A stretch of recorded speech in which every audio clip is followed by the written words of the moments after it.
presenting Canary P.I. in Deadly Decadence, Part 1. A J. Henry production.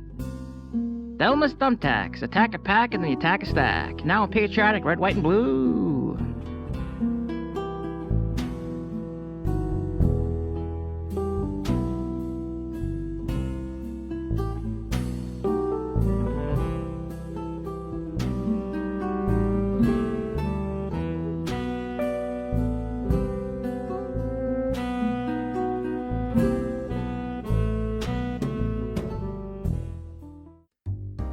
We all hunger, whether it's for that dry-aged porterhouse with the garlic butter, or the yearning of what could have been if you just made different choices.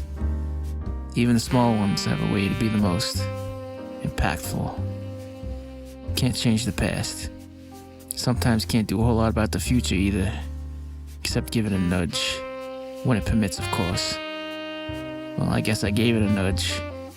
I went and did what I swore off years ago, so I wouldn't leave some poor sap in the lurch. I got a date. I wish I could tell you it was some magical meaning of kismet. The truth of the matter is I was chowing down on a greasy Reuben at Leo's Diner, just sitting in my regular booth like any other day. Our eyes met a few times and I was wondering what this bird was looking at. Figure I had some sauerkraut hanging off the corner of my lip. She walked up to my table and sat down opposite me and held out her hand. The name's Dinah Gillespie. I've seen you in here before. Always the same booth, always alone. You're the neighbourhood P.I. set up down the street. I know of you, but I don't know you. Let's change that. Huh? Just what in the hell? I wiped the sheen of meat juice off my mouth with my wrist. You're taking me out. Steak and lobster. We're gonna do up the town real proper like. Lady, we've not said a word to each other before. I know. Isn't it exciting? And I can get reservations at the new hot restaurant in town, Chez Francois. Say, that costs a pretty penny. Sure does, but I promise I'm worth it. Here's my number and address. Pick me up Saturday at 7 p.m. sharp. Wear something nice. And just like that, she was out the door. Dames these days. Yeah, why not? I'll have my 38 under the flap of my tuxedo jacket should she turn out to be a recent escapee from the funny farm. A different kind of adventure. A case unsolvable to many. Especially me. Romance. Yuck. Saturday had arrived. Standing in my dimly lit bathroom, I combed my Brill cream saturated hair into a sharp part in the side. I slapped a panade on my freshly shaved cheeks. It stung like hellfire, but that's my favorite part. I pulled up each suspender over my shoulders as I began to assemble my tux. Haven't worn this thing in a while. Had no reason to. Surprised it still fits. I admired myself in the mirror. Looks like you're ready for the fish and goose soiree, eh there, sonny boy? I got behind the wheel and I had this nagging feeling I was forgetting something. Ah, flowers. I just hope the floor is still open. Say, looking snappy. We're closing, but you look like a man in need of some weeds. We got some fresh chrysanthemums on sale. Yes, fine. I'm sorry, I'm just in a kind of a rush. You got it, buddy. Good luck. How do they know? Guess they're accustomed to that special brand of deer in the headlight look. I pulled up to Dinah's apartment building and had the doorman buzz her down. Yama-hama. What a dish. She had on a black dress that hung tightly to her shapely body. Cinched at the waist that really showed off her curvy figure that her civilian clothes had camouflaged. Wavy brown hair framed her face. A lustrous pearl necklace draped from her neck. Her loud red lipstick popped from her pale complexion as I saw them start to articulate. I knew you'd clean up nice. Ain't so bad yourself. Are those for me? Or are you saving them for some other woman? Oh yeah, of course. These are for you. I love mums. How did you know? Gentleman intuition. Your chariot awaits, madame. I opened the car door and presented the interior of the car. Nice Plymouth. You know I'm leaving these flowers in the car. I'm not carrying them around all night.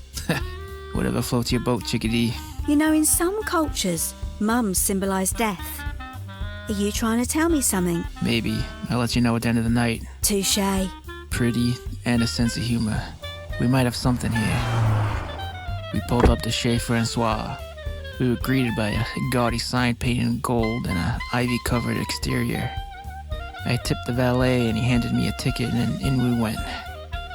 If you thought the sign was gaudy, boy, you had another thing coming. Gold, silver, and crystal as far as the eye can see. Arches and pillars that would put the Parthenon to shame. Not a hair out of place or a stained article of clothing on the staff.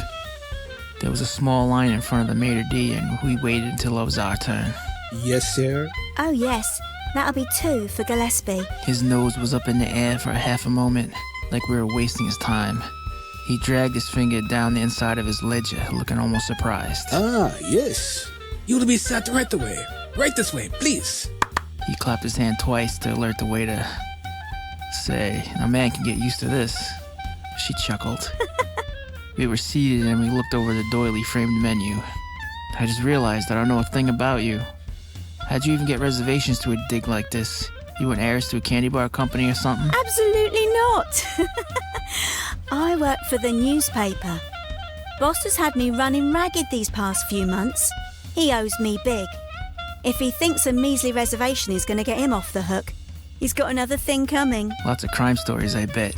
You may have even written one about me once or twice. Things ain't so nice on the SS Allspice. Disgraced captain captured. I was proud of that headline. That was you? Yeah, that was a great story. Got me a better office. Would have preferred a raise, but you take 'em as they come. So is that why you came up to me? Sorta, yeah.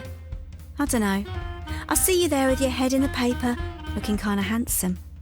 I thought you might be lonely. Kinda handsome. Hella great in this tux. Besides, there are other fulfilling things in life besides chasing skates. Yeah? Like what? I have my work. I run a business. A dangerous one at that. Like there's no room for anything else? You are full of malarkey.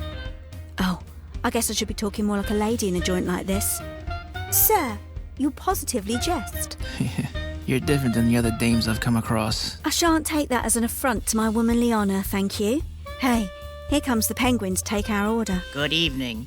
Might I recommend the roast lamb with the almond butter anglaise, poached rutabaga and a clarified butter reduction with a side of pheasant pâté? Yes, I'll take it, whatever. She'll have the steak and lobster. Very good, sir. Would you like to start with a course of saffron-infused oyster tartlets? Yes, that'll do. And 2 champagne cocktails, real quick like. Yeah, I'll fix you all right. We ate food neither of us could pronounce. We drank champagne cocktails like it was going out of style.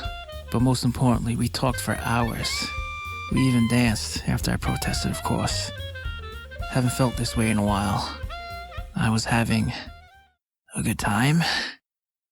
Of course, something had to happen to sour it. Oh my word! What's happening? Albert, are you okay? Someone get a doctor. Next thing I knew, I was on top of Dinah on the dance floor. All I could hear was a high-pitched tone in my ears, like a mortar shell just went off right next to us. The side of my face was sprayed with red. Small chunks of viscera, bone, and wool were splattered across the dance floor we were just doing the foxtrot on. Are you okay, Dinah? Please tell me you're okay. I'm fine, thank you, Canary. I have to see if anyone needs help. I know. I unsheathed my snub nose and scanned the wide-open room.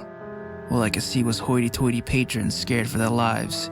Some covered in the same black and red, even worse than I was. What happened? Was it terrorist? Ring the police! Someone get Pierre! It was a scene like I've never seen before. There was no pulse to check. There was no wrist. There was no torso. There was nothing solid but 2 legs pointed at unnatural angles with a mangled spine trailing out. There was no burn marks, no smoke, no telltale smells of spent ballistic materials. Just gore. He grabbed his chest, slumped over, and then this. Oh, Albert. Oh my god. Listen everyone, I'm the owner of this establishment. No need to panic. Please step out of the building. Help is on the way. Get towels. Help these people clean off. Bring pots of coffee. There was no helping Albert. Better bring him up. Coffee creme! Coffee creme! Bring the coffee creme! Cafe crema? I need a tranquilizer. You with the piece. Are you law enforcement? Are we under attack? What happened? What did you see?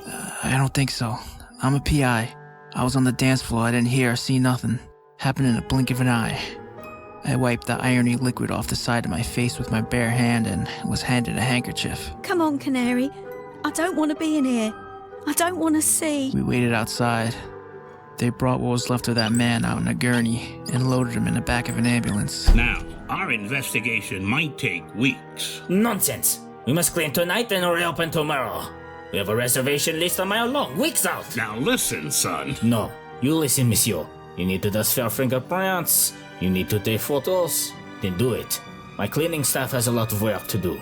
We have to be open by tomorrow evening. There is no compromising. It's gonna be one of those nights.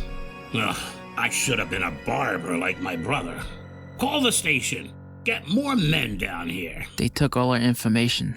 I showed them my credentials and they prodded me even further. But I honestly didn't know anything and I think they believed me. I just don't understand what happened tonight. People don't just spontaneously combust.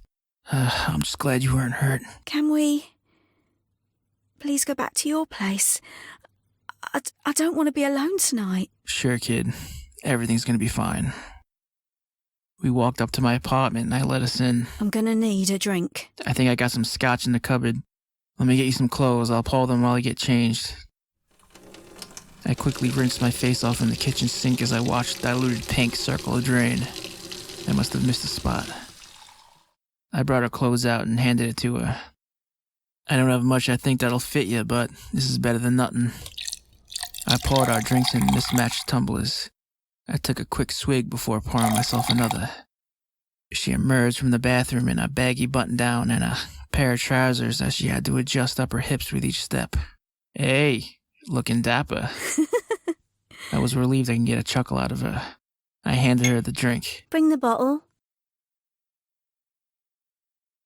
We sat in silence doing our best to get blotto. After what we just saw, the liquor wasn't touching us. There was an unspoken agreement that we didn't need to talk. It was just important that we were not alone right now. I stood up and put a record on. I turned around and she was standing there facing me. She grabbed my hand and pulled me close and we slowly danced around my living room. Hey, I think it's time we try to get some sleep. I'll make the bed. Okay. Frantically, I looked through my drawers for clean sheets and pillowcases. Luckily, I did my yearly laundry last month. I fixed the bed up nice and I called her in. Now, you use anything you need in the bathroom, the light switch is over there. What are you holding? Oh, just some bedding for the couch. I'll fix it up nice for myself, no sweat. She picked the bedding up out of my hands and threw it to the ground. She put her arms around my neck and we kissed. She broke our embrace and closed the bedroom door. We didn't come out until noon the next day.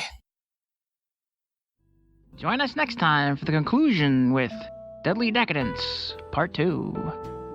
Voice acted by, in order of appearance, J. Henry as Canary P.I, Jennie Dyer as Dinah Gillespie, Jackson Tyler Lee as Maitre D, Julienne Guilas as Pierre Francois, Frank Gulglielmelli as Chief of Police.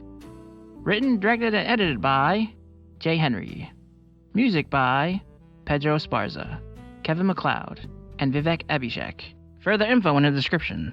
For information on collaborating, contributions, or just want to keep up on the current scoop, visit us at twitter.com/RPCanaryPI.